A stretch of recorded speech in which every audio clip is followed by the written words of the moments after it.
Welcome to Chats from the Peak, where God's favorites link up. So my name is Lara, aka Dr. Lara, and I am a clinical psychologist by training. I am an event host, a wife, a mother to two beautiful kids. Shout out to Levi and Zion. And I just love all things marriage. I've been married going on 9 years, and it's had its ups and downs, but I'm in it for a long time. Yes, you are. And my name is Memi, and I have two beautiful kids, a son that's 9, Daya, and a daughter that's 5, Tiwa. And my husband, Dapo, we've been married for 10 years. It'll be 11 years this August. Shout out to y'all. We OGs here. Definitely. And I do finance for the federal government as a contractor. And Marriage Pinnacle is our side hustle, but it's our baby that we are so passionate about. We are really, we really care strongly about marriages, millennial marriages. And Lara will talk more about that. Yeah, so just a little bit about Marriage Pinnacle. It is a marital support platform where we utilize a combination of curated resources, coaching, education, and personalized support to create community, instill hope, and cultivate healthy relationships for millennial couples of color, aka our peak seekers. Yes, we love them. We love our peak seekers. Shout out to y'all. Love you guys. And when we started Marriage Pinnacle, we started our main platform was really Instagram, and that's still kind of our main platform. That's where most of our content lives. Check out at Marriage Pinnacle on Instagram. Absolutely. On basically all your apps, social media apps. We're on TikTok, we're on Twitter, we're on Facebook, we're everywhere. Yes. At Marriage Pinnacle. So we started off kind of having these conversations on Instagram Live, talking about a variety of things. We talked about women self-care. We talked about childbirth and your journey through motherhood. We've had topics on sex. We've had sex therapists come on. So we've kind of talked about a lot of different things on our Instagram Live. And this podcast, Chats from the Peak, is just an extension of that. Yeah. For us to reach more people that may not be on those social media platforms. And our goal is really to build strong communities through strong marriages.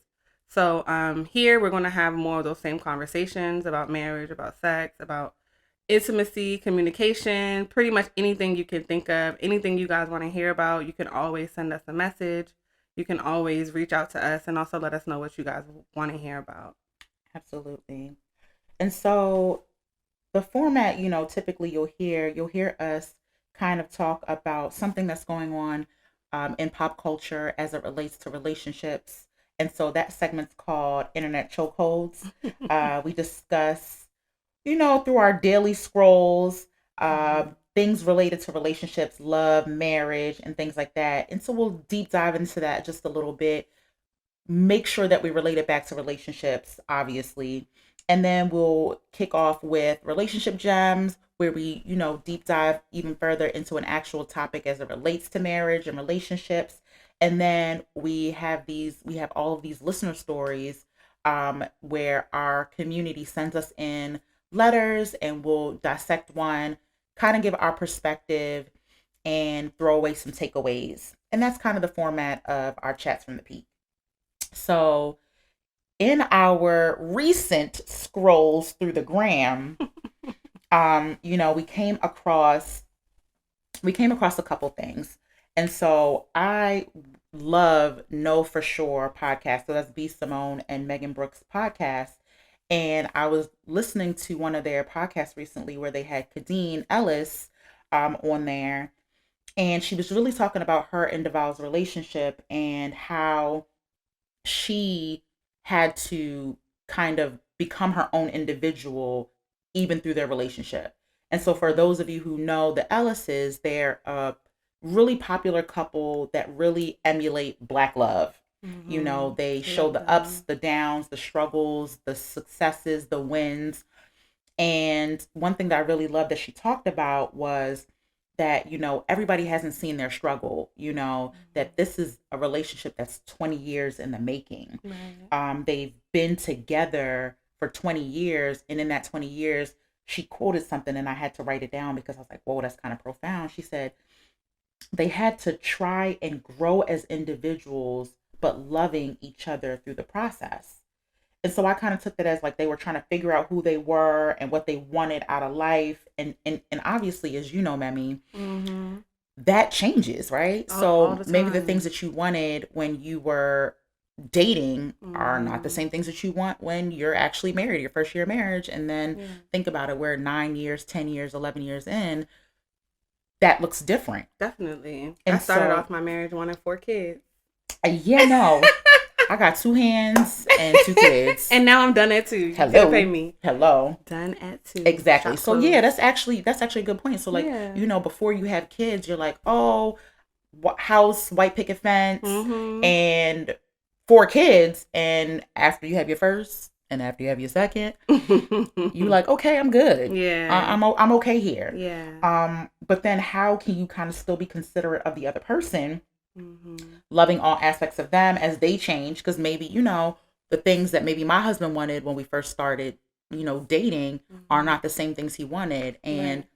it's real easy to say, oh, well, you fooled me. Yeah. But You take it personal. you take it personal, Right. and so how can you love the person that they are, but still kind of be invested in like your well-being? Yeah. Yeah. Like, basically, like, how do you grow and change in a relationship without offending your partner? Right. Like, how are you able to become this, like, like we're in our mid-30s, Mm-hmm. like, that sounds so cute. Ooh, stop saying it. Ooh. Just made my underarms sweat.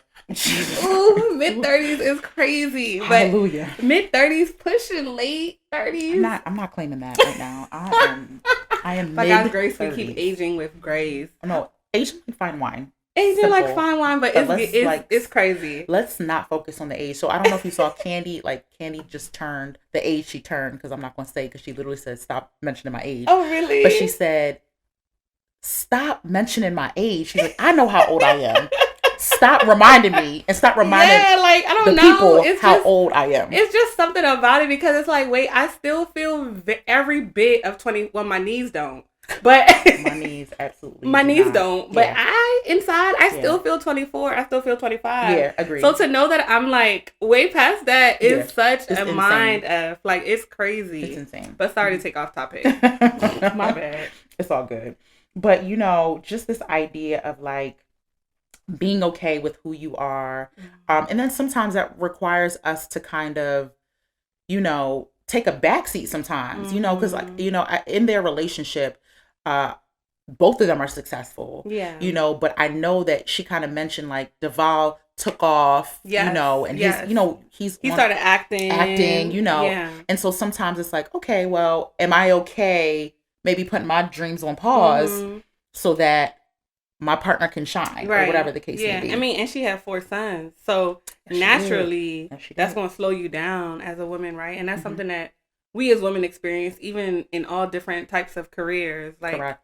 your husband might, move forward more than you because he's not taking a year off to have kids or watch kids. So yeah, it is an interesting dynamic when you feel like, oh, I have to like sit back while my man gets to kind of skyrocket, which goes into my internet chokehold. What I kind of noticed is Savannah James, and that's LeBron James' wife. Everybody should know who LeBron James is. LeBron James. But his wife is Savannah James. Mhm. And for most people that have been following LeBron's career, Savannah, we don't know anything about her. She doesn't talk. She doesn't do interviews. I She love doesn't. her. Yeah, she's not in the limelight at all. She's a mom and a Well, wife. she's in the limelight, but like it's only, we don't really know like what she's talking about, but she's still in the limelight. Yeah, I mean, she's in the limelight, like, because she's standing next to the limelight. Yeah, that's fair. So she's like on his arm. Mhm. She's at his birthday party. So Mhm. we've seen her. Yeah. But we've definitely never heard from her. Right. So I think in the past, like year, Mm-hmm. we've kind of seen her stepping out. Yeah. Like mama be Yeah. putting them clothes Let on, me tell you something. hair done, wig laid. Isn't her stylist named Casey or something like No, that? her stylist is Icon Tips. Ooh, child. He be eating Ooh, them looks Lord. up. Like My God. Savannah don't ever miss. I'm sorry. She be at Fashion Week now, front row, Jeez. all over the world. She was in Paris. She was in New York. So it's like you can kind of tell, and I don't know if it's because her kids are older now, Mm-hmm, and mm-hmm. maybe her husband's career is sort of like winding down. Like LeBron has always been in a lot of different things, but you know, most people know he's coming to the end of his career. Don't so say that. Don't say that. He, girl, playing forever, dog. He's done. I give him like another 3 years. They say he's waiting for his son to join him in the league, I guess. LeBron. He want to play on the same team with Bronny. If Tom Brady can do it, I'm not against it. I would love for LeBron to keep playing, but I mean, he's already played for 20 something years, so they're at the tail end, no matter which way we look at it. So I feel like now Savannah's like, okay, like I've supported my man all these years. I've kind of taken a back seat, and now I kind of want to have my own thing. Like, I want to be seen. Like, I want to be at Fashion Week. I want to be on the front cover of the magazines. And so she was a cover girl for The Cut, which is a really good magazine. That's the editor-in-chief is a Black woman. And she did this interview with Sylvia Obel, who's also like a really great content creator and journalist that I like.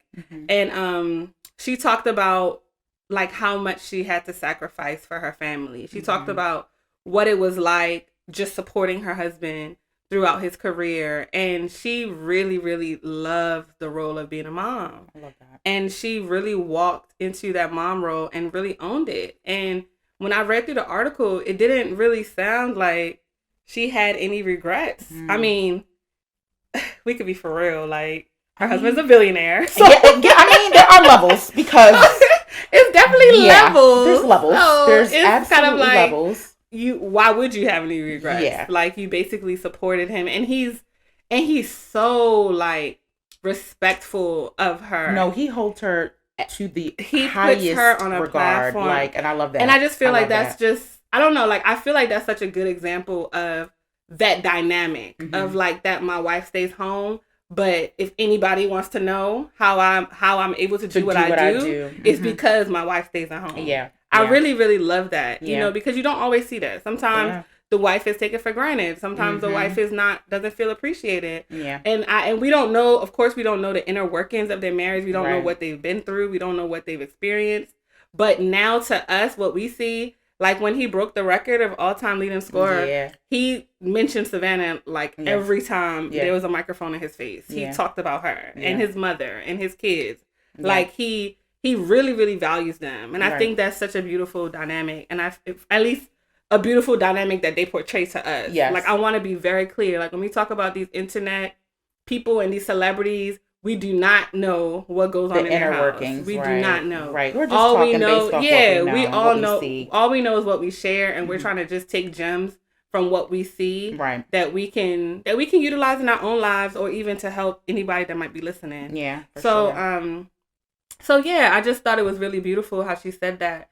The kind of things that she talked about in the article, like she even said it herself in the article. Like, I understand that maybe this is just where I'm at right now, and this is my time to be seen. Yeah. So it's she's very clear. Like, I'm walking into my own now, and I just think that's so cool. Yeah. You know. And one thing, like, you know, you said it. You know, it is a little different when you're afforded wealth and you know, opportunity. So it can look a lot of access, right? Yeah. Because think about the average, you know, 9-to-5 worker who might not have as much, you know, income. The trade-off of me kind of putting my dreams on the back burner, you know, that can lead to like resentment. That can lead to resentment. That can lead to frustration. And so, yes, we're pointing out that sometimes this does have to be done, you know, and that is kind of what marriage is. It's like this give and take, this partnership, and this trade-off, you know, but we still do want to recognize that, you know, sometimes it can kind of come with frustrations, and it can come with like, you know, when is it going to be my turn? And so I really, really think that even highlighting, the Ellises and the Jameses. Jameses? Yeah, I think it's Is James's. it Jameses? Yeah, I think that would be Hopefully. right. But if it's not, y'all don't come for me, please. Please But don't come for us. Leave us alone. the Ellises and the Jameses, we also want to talk about, the Okalawans and the Oladapos, and Yeah, the the South other, guys. the other 9 to 5, Yeah. regular Joes out there where, one of you is putting your dreams on the back burner for the sake of the other spouse. I think it's really important that you guys are communicating about that. Yeah. It's not just okay, it's my turn and we're riding for 10 years and I'm not checking in with you and I'm not asking if you're okay. I'm not asking, and I'm not also being flexible too. Right, making sure you're good. Right, because, even in the quest of, me maybe pursuing my dreams right now, that doesn't mean my partner can't pursue his dreams or vice versa. Right. So I think that just that communication is super, super important. Yeah. And I think ideally, like everybody's ideal situation is that we can both live out our dreams simultaneously. Correct. Like I can do what I dream of doing, you can do what you dream of doing, and we just kind of support and trade off. But in reality, that's not always the case. Like there are times when all of our finances might have to go through this dream. Right. And then you have to sort of stay home with the kids, or you have to pick up more hours to finance whatever this is. And I feel like the importance in that situation is just that you have to be on the same page. Correct. And it's like, that's something that's so difficult because you're not always going to be on the same page. Like just naturally, like you're not the same person. You're two different people. Right. But it's like, how do you manage that? How do you make sure like, okay, I want to do A, right? And you want to do B. How do we meet in the middle? Someone is going to have to compromise. Absolutely. Someone has to compromise. And like Lara said, that compromise can cause resentment. But it's like there has to be an end date in sight. Like there has to be like, okay, we are doing this for X amount of years, months, days. It can't be like, oh, I don't know, but this is just what we're doing now. Right. That's insensitive. Right. Like there needs to be a plan. There needs to be an end goal. There needs to be something that both people can at least buy into. If you don't like the process, if you both can't agree on the process, at least be able to agree on the end goal. Yeah. Like I know when this is done, we'll be able to do this, or our family will be better off. Like there has to be a goal that you guys can both buy into at the end of the day. Right. I like that. And that kind of really segues into relationship gens because, what does alignment in marriage look like to you, And, it's so crazy as you were talking, it made me think of some friends I have, I'm going to try to be as coy, generic as possible, but I love this example because I think it's kind of a testament to that give and take and that compromise. So I have two friends. The husband currently is a doctor, and the wife is a nurse. Okay. However, I would say about 10 years ago, the husband was a nurse, and the wife was, I'm not even entirely sure what she was doing in her career at that time, but she was a professional. She was a working professional. Okay. And so he had aspirations of being a doctor. And so they had a conversation about what this journey would look like. Because as you know, it's not like you can wake up one day and say, oh, I want to be a doctor tomorrow. And then you can do that. It's not even something you can say, oh, in the next 2 years, I want to be a doctor. It's a journey, right? Yes. It's a journey. It's going to require a number of years and a lot of sacrifices. Yeah. But they had this conversation about him wanting to pursue his medical degree.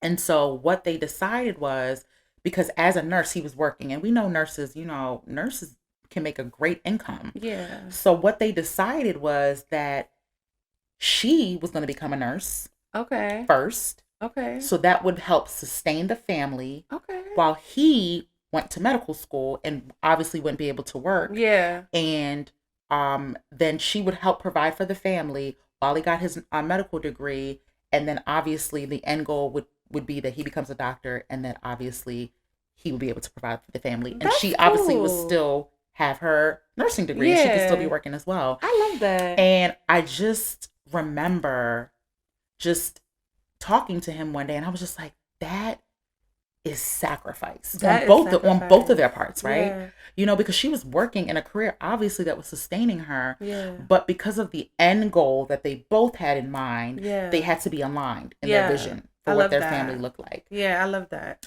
Yeah. That's real good because I feel like that also shows how it's not a one-sided situation. It's like, Correct. I'm going to make sure you're good and then you're going to make sure I'm good. Correct. And we're both doing this for the good of our family. Right. And I feel like that's just the most important part. There are some times when in marriage you want to be selfish and you want to just be like, I'm doing this because this is what I want to do. Right. But that, I feel, is when people have the issues. I feel like that's when the issues arise, when you want to do it for yourself and not for the good of the family. Yeah. You know, and it's so many different examples. But I love that. I love that anecdote. It's real cool. And so at least alignment in marriage, you know, I think that outside of like goals, it's more so like, what do we want for our family? You know, I think that there are so many at the root of it, like characteristics we want to possess for our family, right? Yeah. So like, you know, when I think about my family, I think about like financial freedom. Yeah. I think about fun. Yeah. I think about love. So like alignment to me is, what are we both doing to kind of feed into these themes that we want for our family? Yeah. You know, and that's going to look different for both of us because we both play different roles, right? So like, I already know I am definitely the one bringing the fun to the relationship because I mean, I'm fun. You know what I'm saying? My husband, you know, I mean, we working on it, but that's not going to come from him. You know, the fun aspect is not going to come from him in that regard. You know, he will entertain the fun. Yeah. But to say, oh yeah, let's do this. Right, yeah. Right. Financial freedom is definitely both of us, but who's going to likely be driving that? It's going to be usually his vision. Like, okay, I think we need to do this. I think we need to invest here. I think we need to cut back on this. That's going to help drive the theme for our family, which is financial freedom. You know, what other themes, you know, safety, just making sure that our kids feel protected, feel that they can come to us with anything. And that also goes, and you know, one example I'll use is that even as a psychologist, like in my mind, I know what gentle parenting is. Like I really do. No. And like I have every intention of being a gentle parent. But then Levi does something that it just don't sit with my spirit. It don't sit well with my spirit. No, yeah. And the gentle goes out the window. Yeah. You know what I'm saying? Like, granted, thank God I don't be beating my kids, right? Yeah, I'm just we don't gonna say spank, that. guys. I don't, you know, and I can say that truthfully, you know. However, my octave maybe goes from this level to a very, very, very higher level. Lara can't yell. Like the whole house would be shaking. What's wrong? What's wrong? Lara can't yell. What's wrong? From the basement to the top. What's wrong? Can you stop? Levi just be running around. And he's not listening. You know what I'm saying? So, you know, herein lies my frustrations, right? And which is why gentle parenting don't be working sometimes, right? No. If gentle parenting does not include screaming, then ma'am. Yeah. So, so as I was saying about that. However, Tella, on the other hand, is not.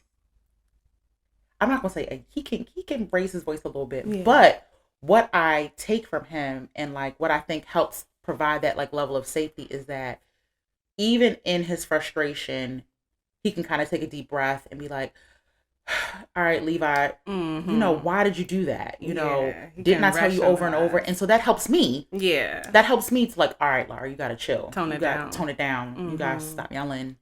You got to, you know what I'm saying? And so I think that's because of the alignment, it helps me kind of get back on track when I want to like veer left. Yeah. You know what I'm saying? Yeah. Like you both are on the same page. It's not one person that's like, no, he needs to get his butt whooped. Yeah, and then the other person is like, no, don't spank my baby. Right. It's like y'all are on the same page. Correct. There. Yeah. So that helps with parenting and just in general, like that's making decisions. Like it helps with making decisions when you see things similarly. Right.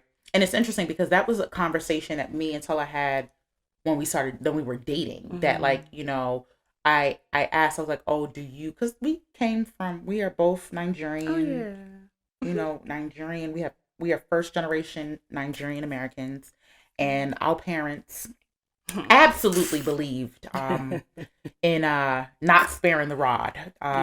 So and I didn't even think I was a bad kid, and Hey, they don't care. I got still my last recall. whipping at 18 years old. I mean, so. mine was. I don't think that mine was that. I don't think mine was that recent. You were but I do very remember, recent for me. Fresh. I do recall, some whippings that were just out of pocket. Out of pocket. And so again, that was something a conversation I had early on with Tella, like, is that a practice you want to have with our kids? Mm-hmm. Like, if we were to have kids, is that something you want to do? Yeah. And he had to take a step back.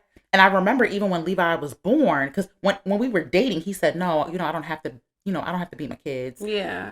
But I remember when we had Levi, he was like, oh, I ain't say that. And I was like, wait a minute. Levi had him questioning his decisions. I said, hold on, sir. This is when Levi was like a baby. Okay. But Levi been the same way. Yeah, Levi is. Since he was born. Levi's now. Energetic. That's the word we use. And so I remember like early on, he was like, oh, I never said that. And we had to like revisit this conversation. And I was just like, well, I remember when we were dating, you said, and that I feel like, he remembered it. Yeah. And then he was like, oh yeah, I did say that. It's one thing to say it, then it's one thing to actually put it into practice. Yeah. But he's done such a good job of like sticking to that. Yeah. And like even doing, I think, even a better job of sometimes like meeting Levi where he is, and like talking calmly to him, and even though he's frustrating at times, but like still being able to kind of process, Levi, this is what I asked you to do. Why did you do that? What does this mean? Blah, blah, blah, blah. Yeah. So, that was just something that I can vividly remember in regards to just alignment, being on the same page for sure. That's good. So for me, what does alignment look like in my marriage? I feel like it's like similar to what you said. Like I feel for us, it's just having goals, like being aligned in our goals and our vision. Like, okay, so where do we see ourselves? We want to be comfortable, right? We want to be financially comfortable. We want to be able to go on a vacation and a girls' boys trip and a family vacation. Oh, yeah, you be trying to be out, man. Yeah, because the list done grew. Hello. We have different things that we want to be able to do and provide for our family. Mm-hmm. So we see, like, I think that's one thing about me and Dapper. We've always had a similar outlook on the world. We have we want the same things out of life. We always have. I think we have different ways of getting there. Mm-hmm. But I feel like the things that we want are the same. Okay. So I will say that that's what alignment looks like to me. It's just seeing in my marriage, not to everybody else's marriage, but in our marriage, it just is seeing the world the same way. Okay. Like, like we want to be able to be more philanthropic. Like we want to be more giving, and we want to help people. We always want to be the people that our family can come to when they need help, or and I've always been like that. He wasn't before, but I feel like over time he's comfortable in that position. Oh, I feel he is. He may tell me that he's not, but I feel he is more comfortable in that position because he's been there for my family. He's always there for his family in all sorts of ways, not just financially. So yeah, I feel like our alignment is if his family comes and they're saying, oh, we need XYZ, whatever it is, like not just money, but if they need XYZ, he doesn't have to come to me and be like, oh, my family needs this. What do you think? It's we could talk about it, and I'm always going to say, if we have it, give it. I love that. I love that. And he's the same way with my family. If my family is needing something, like my brother's getting married and all that stuff, and we want to give our donation, girl. And we have to talk about it. Like, so how much can we give? It's never a question of are we going to give? It's always right. What are we going to give? I love and that. How are we going to make sure that happens? So I feel like that's, I feel like that's just one of the things that helps us navigate so many of the issues that life throws at us is that we're typically on the same page. I love that. I love that. And so, like, when you think about that, what would you say your goals were pre-marriage? Yeah. You know, before you had kids, and like, how do you think that shifted? I feel like I won't say my goals shifted. I will say that I thought it would be a lot easier to accomplish things. Like, I thought that when we got married, we'd be in our first house for 5 years and then be able to move to the second house and then be able to move to the dream house. Yeah. And then I thought that, you know, I would have certain types of cars and we would be able to travel. And, you know, and basically I just had these ideas that we'd be able to do more than do more quicker. Yeah. I'll say that. Yeah. So, because we can still do those things, but it's just taking us a lot longer than I thought it would take. And so I'll say that's one thing that I noticed. Yeah, like, and I feel like for me, like, when I first got married, I thought that my career would also be a lot further than it has been. And that's why I was talking earlier about how your career kind of slows down when you have kids. And I think that's also something I wasn't prepared for. Like, how much that kind of slows you down. Like, not just because of maternity leave, but I feel like for me, like, my brain kind of changes. Like, it. So you still on mommy brain? You still got mommy brain? Yeah, my mommy brain never left. Like, your kids is old. My children's 9 and 5, and I still have my mommy brain. But I feel like, you know, having kids kind of rewired things in me. Like, before I got married, I was working at one job. I didn't love the job, not even a little bit. But I never really thought about leaving the job. Like, it was just, my mom always told me, like, oh, you work for the government. Like, you don't ever leave a government job. And so I really believed that. And so I was at that job for 6 years. Wow. Even though I wasn't really growing, I didn't really feel fulfilled, but I was going to stay. But I had my son in 2013, October. I was out of that job before he turned 1. Wow. So it was like having him change something in me. It made me want to say, okay, like, you're a mother now. Like, you have other things to live for. Like, you need to do something that you actually enjoy. Right. And so I left that job, and that kind of just opened the door for me. Like, I've been bouncing around companies since then, trying to find something that I feel is the perfect fit for me. Still haven't found it yet. Still bouncing around, y'all. Okay, girl. So, but yeah. And that's good, because I think that, you know, pre-marriage, and I think for me, at least, before I got married, the dreams I had absolutely included me and me alone.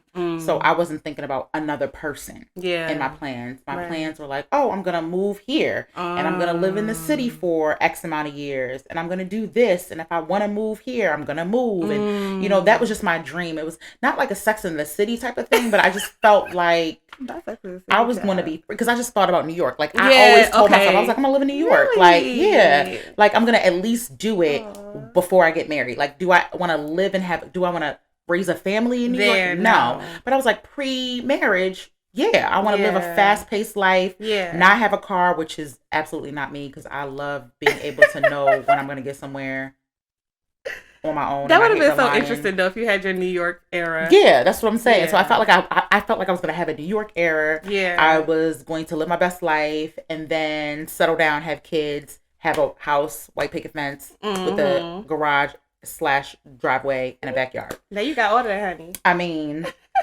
and so I did live in Philadelphia, so that was the closest I got. Yeah. But I was already married. Yeah. And so that never happened. But then my goals were like, I had a lot.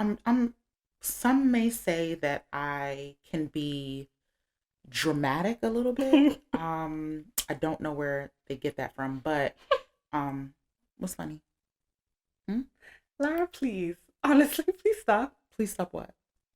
Okay, I'm going to continue because I didn't interrupt you when you were talking. But people say I might be a little dramatic. And so I always wanted to do like plays and theater and things like that. I wanted to act and things like that. Oh. Yeah. And I figured in the time before I met my husband or whoever this person was going to You would be, live out those I would be able to do that. I would be able to dreams. do it in whatever Wow. capacity, right? Yeah. Not necessarily even having to be like in Hollywood, but I would dabble. Maybe I, do a couple Nollywood video movies, and come on You back. have to and give me a break, please. No, Nollywood. Nollywood is a $1 billion industry. Don't come. But okay. Don't do that. Don't do Off that. Off mic. We'll talk about this. Yes, off. And so I just thought, maybe I'd do a couple Nollywood movies, dabble in that, then get married, and like live the rest of my life, regular degular. That's what I thought. But that's true. Kofi was in Nollywood movies. That's what I'm saying. See? And he's still. That's what I'm saying. So I thought, I would dabble in that a bit. So again, So funny. That's pre-marriage and pre-kids. Yeah. And so then when I got married, I still was very career driven, I would say, and so I had aspirations of, being a director and this and that. And I did accomplish those goals and things like that. But I would say the way my goals shifted is that I always thought about having a 9 to 5 and then being in like the highest position in that 9 to 5. Yeah. Is what I wanted. But I think over time, and even with kids, I think my flexibility is so much more important to me. That's a fact. It's been so much more important to me, but then like financial freedom is more important to me as well. Yeah. And so that balance. Do I want to be rich? I think we talked about this in our first episode, our Paper Chasers episode. Am I trying to be rich? Yeah. Do I want to buy what I want to buy? Yes. Like that's never going to change. But I think the difference is that it's not even about being quote unquote rich. It's being able to do what I want with my time. It's the freedom. So it's like I feel like freedom is that balance between finances and time. Time, yes. Because it's not just I want to be rich. Rich, correct. It's not just I want to have flexibility. Correct. It's you want both. Both. And, that is what changed for me big time. And I just think this season, God is just kind of, He's working on me right now. He's working on me. Let me tell you, He's working on me. And I think He's shifting my mindset, which is really important. And I think, again, making sure my husband is included in that. Yeah, that's been super important because he's known that I'm a driven person when it comes to my career. And so just in this phase that I'm in right now, it's just different. And so I'm having to inform him like, I am looking for financial freedom. And whatever that is, whatever God is like, this is what it is for you. I'm just including him on that so that he doesn't think that my goals have like veered completely left. Right. Or dropped him out of the picture. Right. Exactly. And so, that kind of brings me like, do you feel, or have you ever been in a space where you felt like you sacrificed your vision for the sake of Doppels or whatever? Yeah. Like, do you feel like that's ever come up for you guys? So I found like when you were talking, it reminded me of like, okay, what were my dreams before marriage? And I won't say that my dreams were sacrificed because to be honest, I met Dapo when we were like 19. And so I felt like he was always a part of my vision. So I feel, and I guess that's part of like meeting your spouse so young is that you don't really develop too many dreams without them. Yeah. Without them in your plans. Yeah. He's kind of always been in my purview, even if it wasn't necessarily, even if it doesn't look exactly how I thought it would look now. Right. So if I said I sacrificed, so I feel like for that reason, I don't really feel like I sacrificed my vision. If anything, I feel like the only thing I've sacrificed is sort of like that, like figuring out who I was as a woman by myself. I feel like that is the only thing I can say I sacrificed by being married so young is, it's, and so my struggle was more so how not to lose myself in my role as wife and mom. Got you. So I feel like that was more so my struggle versus like sacrificing a vision of being like a CEO or anything that. I feel like I had to more so focus on, I don't want to lose myself. So when people like, always joke like, "Oh, Memi, you always outside. Like you and Daffo be on the streets. This girl love outside. It's me outside What? forever." So when people joke like that, it's like I don't think they like it is very much a thing for me. Like one thing about me and Dapo, we're always going to be outside. Like always. That's kind of our love language. Like we love going out, we love eating, we love live music, we love concerts, he used to love the club, but he kind of left me behind. I still kind of love the club. You still love, can you grow Lara used to love the club with me. I have let that go. All my friends that used to love the club, even like Lara and Dapo are the most disappointing, I swear to God. Do you not Because realize, you guys loved the club for a very long time with me. But we've left that alone. But why? Because. And then when you guys now say I don't want to get old. You're getting old. Wait a minute. You don't have to be young and love the club. You don't got to be old and love the club. Yes, I am over. I'm old and I love the club. And I'm sorry. I'm over. I've left you behind, sis. So you are one of those people that they talk about. Like, why is that old head in the club? You. Picture of you in the club. Okay, we were talking about my dream. Sorry. My dream is to own a club, guys. Like I used to tell my cousin this when we be at the club, guys. I love the club. Like I'm so happy here. Oh my God. I feel like this is wow. This is home. It's a bit of me. This is a bit of me. I feel like I need to own a club. Like so. I mean, that's God, you hear me? Wait. God does not hear you. Actually, God does not hear you. He is actually Xing that part. He's like, my child, who I am not well pleased with. Can you please get another dream? Girl. Okay, guys. All right. So back to what I was saying. I would just say that me and Dapo's thing is we go out. And a lot of that I feel is because I don't ever want to be like that woman who's like, quote unquote, let herself go and doesn't know how to have a good time no more because she's so entrenched in being a wife and being a mom, and I feel like sometimes that I have to ask myself like, wait, am I proud of being a mom? Am I proud of, because when I read the Savannah interview, it was like, damn, she loved her kids. Yeah, she loved her kids.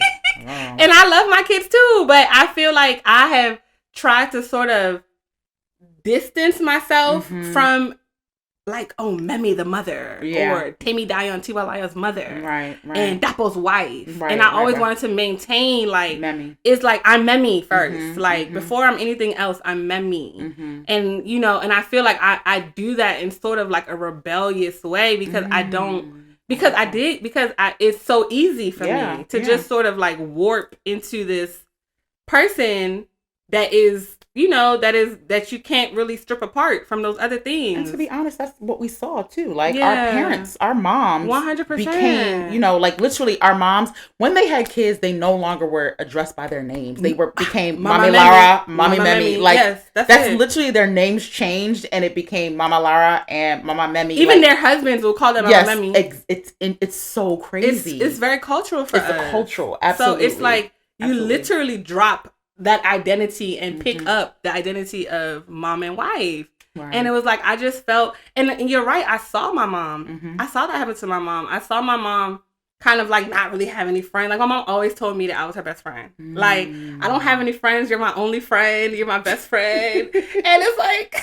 Get your own friends, Mom. Get your own friends. And she be lying because she got a gang of friends. A gang of friends. Yes. But she considers me her friend, Yeah. And so it was kind of like Tiwa calls me her best friend now, but I wanted her to have her own friends. Like, and I want to maintain my own friends. Like, I don't know. Like, my mom definitely kind of shedded who she is. Yeah. And I feel like I'm seeing the effects of that now. My mom is in her 60s and all her kids are pretty much out the house. She got one in there and he gonna be out by the end of the year. And I feel so bad for my mom. She's gonna be an empty nester. I feel so bad for her. Wow. Like I was asking her just the other day, I'm like, Mom, what you gonna do when Asuche leaves? She was like, I don't know. I'm hoping he can live close. I'm like, Mom, I don't think that's gonna happen. You can't rely on that, honey. So it's like I see what that looks like when you kind of bury yourself so much into your kids and your husband that when everybody's gone, it's just you and your husband always fighting because y'all old now and every single thing is like, your daddy gets on my nerves, So it's like, I don't know. I always want to maintain my individuality. So I say all that to say that. Like, how do I not lose myself in my wife and mother role? I try to maintain a level. I try to keep doing things that I enjoy. If Right. that's clubbing, it's clubbing. Okay. Girl, If get a new that's hobby, please. throwing on a good wig and a nice dress and stuffing out, you know what I'm saying? That's what we doing. Like whatever it takes to still feel like myself. I love that. I love that. Yeah, so for me, I wouldn't say, yeah, I think similar to you, I don't think I really had to sacrifice my vision. I don't really think I had to sacrifice my vision. But I do think that I I do think that so I don't think that I really had to sacrifice my vision too much just because, Tolo was like really easygoing. And then when we got together, he was already established and kind of already knew what he wanted to do. He was very much like, these are my goals. Well, actually, I will say, I'm not going to say it was sacrifice, but he did make me move to Grand Rapids, Michigan. And that was a sacrifice. That was a sacrifice, okay? So maybe that was a sacrifice, but I don't think it necessarily didn't. It still aligned with my vision, but I just had to take a little detour, I would say. So for the most part, I don't really think I had to sacrifice. I was still able to do the things that I wanted to do. But in regards to just like not losing myself, I think I'm similar to you, but maybe scaled down times 10. We're a lot alike. Stop. We are absolutely alike, but I don't love the club. I definitely don't need to be outside. I did not just, maybe like 5 years ago, I go to the club and I'm like sick to my stomach. I'm like, why am I here? My God. Why am I here? Is this real? It is very real. It is very real. I will say I do enjoy going out. So like I do enjoy getting dressed, going to dinner, going out to eat. Just hanging out with the girls, like date night. I love that. Yes. Yeah. But when it comes to like being with 20-something-year-olds, 18-year-olds in the club, you're on your own. Not that age. Not that I don't want to be in the club with the young kids. Well, you never know. They all young to me, so I'm kind of over that. I just want to have good music. Yes, good vibes. I don't mind that at all. Sometimes a little hookah, not all the time. I don't mind that, but I just the club. I'm over that. But like in regards to like losing myself, I think that I do recall having Levi and feeling like I could still kind of have it all. Like I could have the career, be a mom, be a wife, and still kind of maintain my friendships and things like that. And it was easier, you know. And I'm not gonna say with Zai it was difficult, but it was a transition. It was absolutely like having one child. I definitely feel like a lot in life didn't change for us, you know. I think I've said it earlier on lives and on like the Paper Chasers episode. If you haven't watched that, go check that out. Tulla is very much a homebody, and so leaving Levi with Tulla was never like a thing. It was like he enjoys, spending time with his son and being home, and so it was never really a change or an adjustment that was needed. But 2 kids is different, you know what I'm saying? And like, not that he can't handle it, because he does, but it's just more of a, am I always trying to leave the kids with Tulla because I want to, go have fun or go hang out or go to dinner or go to brunch or whatever the case may be. And so I think in that regard, and then also I had to recognize that I needed to kind of take on the role of mother and wife more, to be honest. I was kind of too still tied to my like own identity, actually. So I think kind of like opposite from you, I needed to kind of embrace it more. And like find a kind of a blending. A way to balance it. To balance, because it was more compartmentalized, like, okay, Monday through Friday, from this time to this time, I'm a wife. From this time to this time, I'm a mother. And then on the weekends, I am not a mother and I'm not a wife. I am La Rizzle, baby. I'm out here. Where we going to dinner? Where we going out to eat? What are we doing? No. Sorry. No. Why? You did. Said it out loud. You said it out loud. Sorry. But I felt like with Zai, not even with Zai, but maybe before that, but like I needed to kind of blend it more. Like blend all of my roles together and be okay with being a wife, comma, mother, comma, entrepreneur, comma, Yeah. director, comma, Oof, like it's all of so the, all of these parts of me, mm. blending them together Yeah. and being okay. Yeah. And knowing that, again, the season in my life is requiring me to be more of a mother and more of a wife. And that's what it's required for me right now. But Mm-hmm. still always embracing, the part of me that is still an individual. And I'm like very, very grateful that Tulla allows that part to still be healthy. Yeah. I remember with Levi, I think it was maybe like 4 months after Levi was born. When Mm-hmm. I tell you cabin fever, I Oh, was I like, remember that. I need to get out of the Yeah. house. Like, I Yeah. gotta get out the house. Yeah. And I was like, Tulla, he was like, do you need to go somewhere? I mean, I know you like to travel. Do you need to go on a trip somewhere? Literally, he Mm-hmm. said that to me. Yeah. And I was like, yeah, I do. I need to go. And so my child was 4 months and I was in New Orleans. Like, I was in New Orleans. Okay. put me on a plane, daddy. Hello. And I was out of here. But again, that's because of the husband I had, because that's not the case with everybody. No, You it's know what I'm saying? So not. like, Some I people look at you appreciate that. crazy. Oh yeah, my mama looked at me crazy. She's Oh like, where are you yeah. Oh going? my God. Let's What are talk about that. where are you going? Mm-mm. And but because I did not want to lose myself, I felt like I needed that, and my husband Yeah. gave me the opportunity to do Yeah. that. And I feel like that needs to be more normalized. Yeah, I Like, agree. there was this sorry, back to internet chokeholds. But yeah, there was this girl that was talking about this girl, I don't know, I can't remember her name. I'm so mad. But she was like a online content creator. Like, she's real slim and she's always doing like these weird dances and stuff. But she had a baby. She had Mhm. 2 babies. She was married, and her and her husband are separating. And she Mm. felt like basically her mental health had just completely tanked. Oh wow. And she decided to leave the kids with their dad. Oh wow. So their dad had primary custody and she had secondary custody. So she still got to see the kids and still gets them, but she just doesn't have them all the time. Okay, I know They were I know dragging her in the comments, yes, dragging I this think I girl, did see saying like, this. "What kind of mother is that?" But I just feel like it's not normalized for the mom to need a break. Yeah, Like, it's yeah. just not. Like, that's just not okay. Like, the dad can go out with the boys and go smoke some cigars, Mhm. go to a basketball game and go Mhm. wind down. But when a woman needs it, it becomes a problem. I'm also grateful my husband is not like that. We're very like equal opportunity. Yeah. Hanging out, turn up, need a break.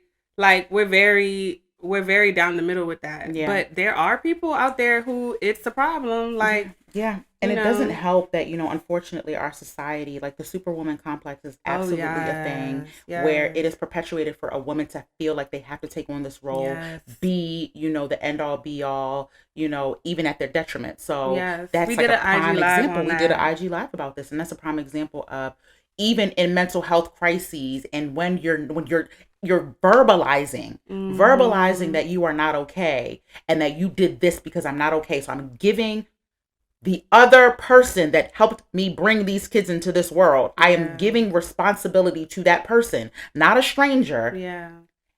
It's still a problem. It's a problem.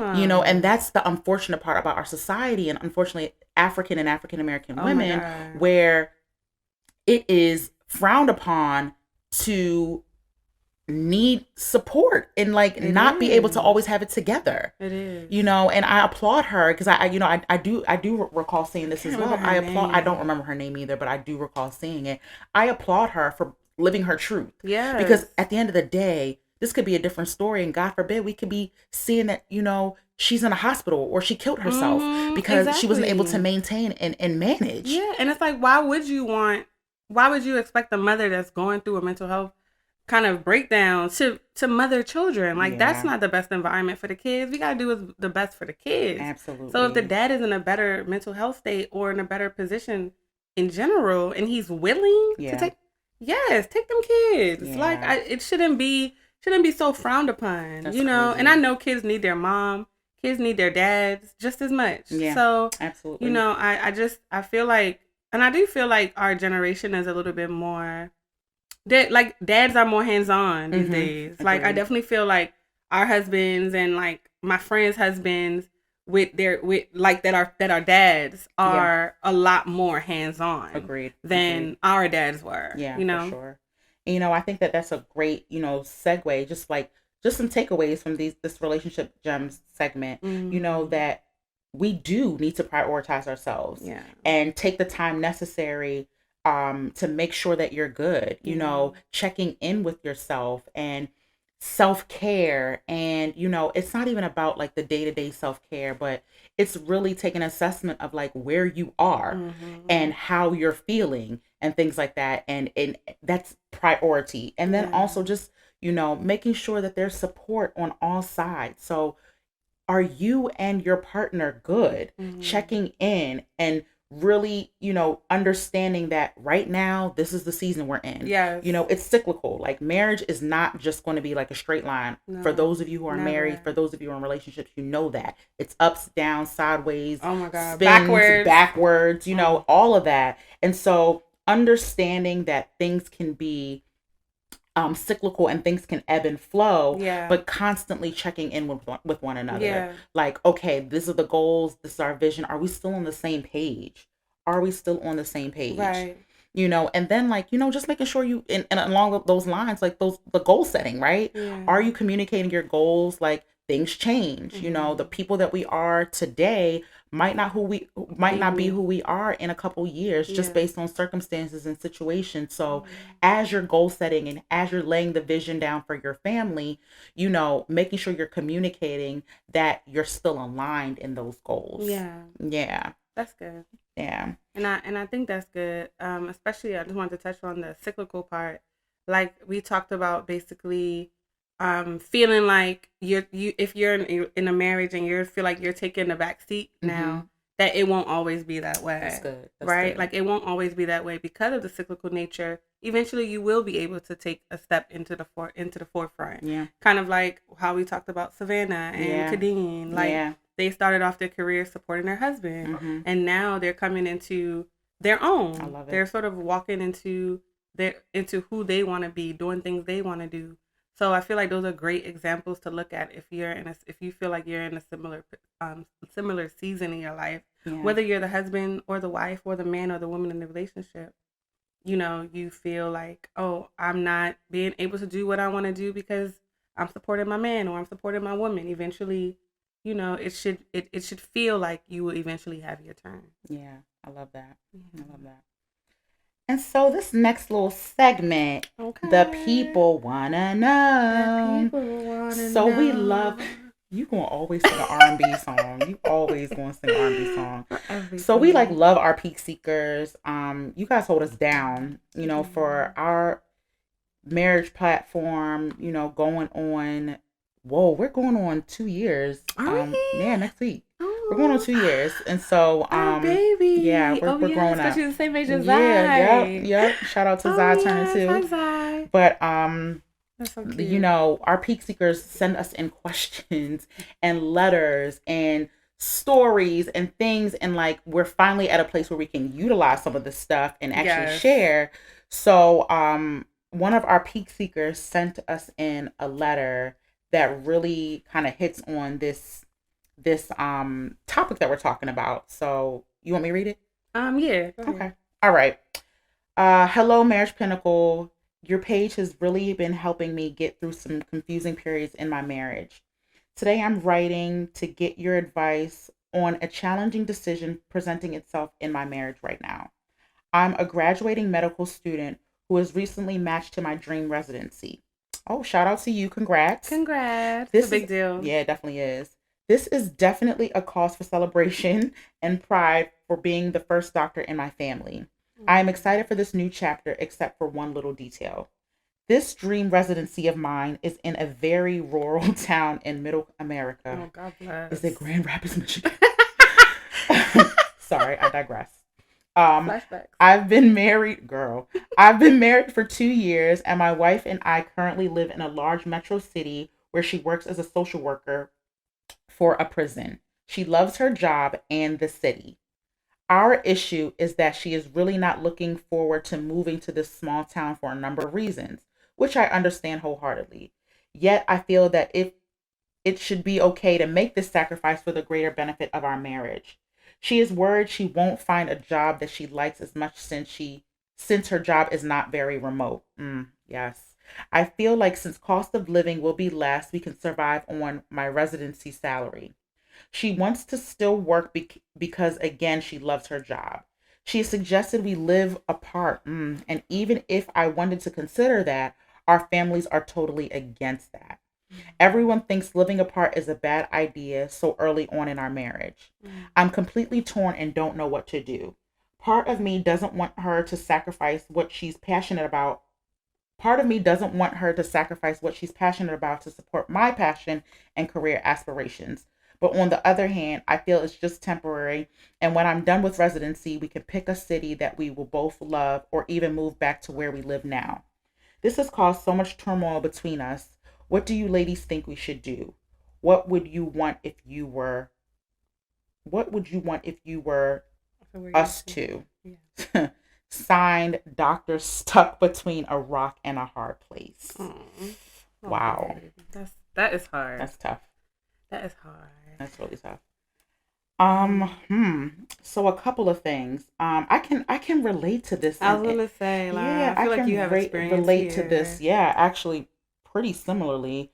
In that, in the beginning of my marriage, I also completed my residency in a different state than my husband. We got married, and literally 2 weeks, 2 weeks after we got married, I moved to Philadelphia, and he was still in Michigan. So I can relate to that in the living apart regard. And it was something that my our parents didn't understand, in that it wasn't really my choice. I had to go where I matched. Mm-hmm. And so I didn't really just have the choice to say, oh, I'm going to do my residency where my husband is. I had to do it based on the places I applied, the places I got interviews, Yeah. and then ranked the places I felt that I would get the training that I was looking for. Yeah. So in that regard, I absolutely can understand what you're saying. I will say,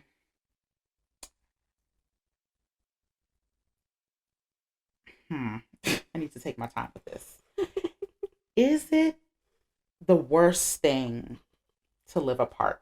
That was Lara. You took the words out of my mouth. I was about to say Really? living apart is not that bad. Yeah, like, is it the worst? And to be honest, well, again, I think we have to talk about the type of people we are versus maybe this relationship. Yes, You know what I'm saying? everybody's So like, relationship is every different. relationship is Correct. different, and so obviously we don't want to talk from the standpoint. And then we're also, think about it, we're females as well. So, Yes, yes, shout yes, out to you, first of all, a guy sending this letter in. yes. Thank But you. We appreciate that. I think that how okay, so let's even do this. So we'll do a cost benefit analysis. Here we go. Mm-hmm. So what are the pros and cons of living together? What are the pros and cons of living apart? And so, at least in my mind, when I think about living apart, the pros, two incomes, right? Mm-hmm. So two incomes.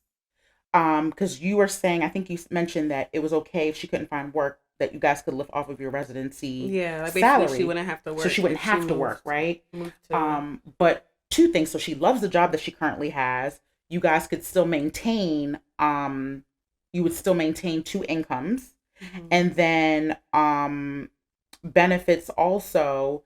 She is around people that she's developed relationships Yeah. with work, and maybe the network that you guys have. And then on the flip side, obviously, you guys are living apart. Yeah. Now there are going to be two mortgages Households. or Yeah. rents, To pay so for. that could be an increase in bills. Yeah. Um, but then also on the flip side of that, she is likely going to be very unhappy. Yeah. It's a rural town, so that may mean, I don't want to assume that it might not be as diverse, Mm-hmm. which could be very challenging. I know that, at least for me, Grand Rapids is not necessarily rural, but it's not very diverse. Yeah. And that was something that was really, really difficult for me. Because you had a job there. And I did have a job. I Yeah. had a job, but it wasn't very diverse. Yeah. So that's not something you Right. really And so that enjoy. could potentially be something that could happen. Yeah. Um, what are your thoughts, Memi? I'm still kind of trying to Yeah, process yeah, yeah. all of No, it. look, Yeah. you can kind of think about it. I mean, again, it's one of those situations where I feel like at the end of the day, you and your wife will have to do what makes the most sense for not just one person, but even you said it, for the collective benefit of your marriage. So, like Lara was going down the pros and cons list, I think that is an amazing exercise for the two of you guys to do. Sit, have pros in one side, cons in one side, and then go down all the pros and cons. And not necessarily whichever one has the most wins, but it kind of will help you guys think about what makes the most sense for the both of you. That's something that me and Dapo have done of quite a few times on like really, really big decisions. When we don't see eye to eye, we would bring out our pros and cons list and sort of like, okay, what are all the pros? What are all the cons? And then we kind of come to some sort of, sometimes we come somewhere in the middle. Sometimes he brings me over to his side or vice versa. But it definitely helps with getting on the same page. Yeah. So that's the first thing I would suggest that you guys do is write down the pros and cons for you guys. And then number 2, what would I do if I was your wife? You finna be a doctor. I'm coming with you. I am coming with you. I will find my fulfillment somewhere else. But that's just me because I'm vain. Well, I'm a little bit vain. I ain't gonna lie, sis. Actually, let me call you out on that because you say that's you, but for somebody who likes being outside, oh yeah, that's gonna be hard. Be in a rural place, and he's not gonna be able to afford. Don't know anybody because he's on a residency salary. You may not be working. That's true. You don't have any friends. Hold on, you added more stuff. Yeah, I'm not adding more stuff. I'm asking you to take a second and think about it. Yeah, you added a lot of stuff. Okay, so she's right. Factoring those things would make that would all go in the con side. Yeah. That would definitely all go in the con side. Depending on, we don't know where you are. You didn't tell us where you are. Because I would be looking up the closest metro area to see how far am I from the closest turn up. Where is the latest club? Where is the closest Lara, club? Stop. I didn't say club. Okay, I just said turn up. All right, my bad. Okay. So I would be on meetups trying to see, is there any people that, that I would want to be hang out with in the area. And you said that she could find a dream residency, but maybe she could find a job. Social work is a little bit versatile. I know it depends. Yeah, that's true. But maybe she could find a job and, build friendships. And then to see things from her perspective, maybe she should just stay where she is. Again, this is why I feel like you guys doing a pros and cons list would be really helpful. And you mentioned your family. Yeah. Sorry, sir. They gotta go. Yeah. As much as we love, and you talking to two people whose moms are very vocal in their lives and their decisions. Yes. So you have to drown that out. You have to drown out the family noise. You cannot let the family. You can't let them tell you what you're gonna do. Right. They can influence. That's fine. That is what they're there for. But they can't tell you what to do. Yeah. So so on that note, I feel like you do your pros and cons list. I would say if you're a praying man, pray about it. Definitely. If she's a prayer, pray together about it. Absolutely. And do what will end up working the best. Can you give her a plan? Like, okay, if you move here for 4 years, we can do this. Like, if you came to her with a PowerPoint and explained to her all the reasons why this would be in her best interest, maybe she would be more open to it.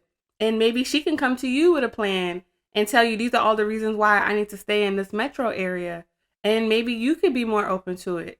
To be honest, we cannot give you a direct answer on what you should do. We could tell you what I told you what I would do.